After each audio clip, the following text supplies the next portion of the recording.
विकटोत्कटसुन्दरधन्तिमुखं भुजगेन्द्रसुसर्पगदापरणम् गजनीलगजेन्द्रगणाधिपतिं प्रणतोऽस्मि विनायकहस्तिमुखम् सुरसुरगणपति सुन्दरकेशं ऋषिगणपति यज्ञसमानम् भव गणपति पद्मशरीरं जय जय गणपति दिव्य नमस्ते गजमुखवक्त्रं गिरिजापुत्रं गुणगुणमित्रं गणपतिमीशप्रियम्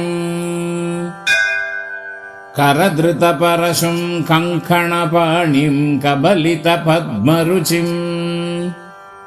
सुरपतिवन्द्यं सुन्दरनृत्तं सुरचितमणिमकुटम् प्रणमत देवं प्रकटिततालं षड्गिरिताळमिदम् तत्तच्छड्गिरिताळमिदम्